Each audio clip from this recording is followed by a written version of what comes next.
চলি থকা এটা আমাৰ ছিষ্টেমৰ পাৰ্ট। গতিকে আজি সকলে যোৱা ইলেকশ্যনত জিকি আহিলে আনুষ্ঠানিকভাৱে আমি এছেম্বলিত শপত গ্ৰহণ ল'ব লাগিব। ইয়াৰ পাছতে আমি এজন জনপ্ৰতিনিধি হিচাপে স্বীকৃতি মানে পাম। আৰু আমাৰ আজি এইখিনি এটা কাৰ্যসূচী আছে বিজনেছ হিচাপে এছেম্বলিৰ যিটো আমাৰ বিজনেছ এইখিনি আমাৰ আছে। শপত গ্ৰহণ অনুষ্ঠানৰ পাছত বাকী পিছত যিখিনি কাম হ'ব এইটো এছেম্বলিৰ যিটো বিজনেছ ওলাব। ইয়াৰ পিছতহে আমি আমাৰ প্ৰতিনিধিবিলাকৰ পাৰ্টিচিপেশ্যন আৰু নিজৰ যিবিলাক মানে কৰ্তব্য সেইখিনি আমি হাতত লৈ পেলাই কাম কৰিব পাৰিম।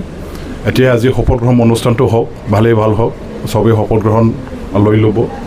আৰু আমাৰ এছেম্বলি হিচাপে এতিয়া ষ্ট্ৰং এছেম্বলি যিহেতু আমি পাইছোঁ, গতিকে মই ভাবোঁ এইবাৰৰ যিটো আমাৰ চৰকাৰ এই এছেম্বলিখনত আমি আলোচনা বিলোচনা কৰি BTC এটা শক্তিশালী অঞ্চল হিচাপে গঢ়ি তুলিবৰ কাৰণে আৰু BTC অঞ্চলত বসবাস কৰা সকলো জাতি জনগোষ্ঠী ধৰ্মাৱলম্বী মানুহবিলাকৰ হকে আমি সঠিকভাৱে কাম কৰিব পাৰিম। এটা উন্নয়নৰ কাম আমি কৰিব পাৰিম। ন্যায় বিচাৰ অধিকাৰ আমি ৰাইজক প্ৰদান কৰিব পাৰিম। এই পবিত্ৰ সদনখনত আজি মই দ্বিতীয়বাৰৰ কাৰণে শপত গ্ৰহণ কৰিবৰ কাৰণে সুবিধা পাইছোঁ। আৰু মই ভাবোঁ আজিৰ এই অনুষ্ঠানটো শেষ হোৱাৰ পাছত অনাগত দিনবিলাকত আমাৰ বৰ্তমানৰ যিটো চৰকাৰ আমি বনাবলৈ সক্ষম হৈছোঁ সেই চৰকাৰখনে ৰাইজৰ হকে কাম কৰি যাব। আপোনাৰ যিহেতু বিধায়ক দুটা দায়িত্ব বাঢ়িল, কেনেকৈ কাম কেনেকৈ? আমাৰ 6th শিডিউলত এইটো এটা ভাল প্ৰভিজন আছে।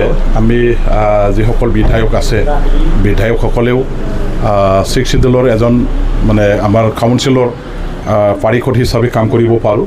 আৰু এতিয়া যিহেতু MLA হিচাপেও মই বিধানসভাত আছোঁ, MLAৰো কাম মই ফেৰালিলি কাম কৰি থাকিম।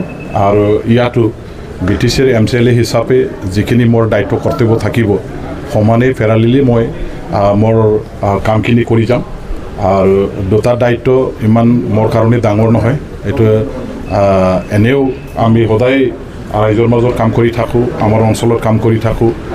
এতিয়া দুটা হাতেৰে কাম কৰিব পাৰিম, MLA আৰু MCLA।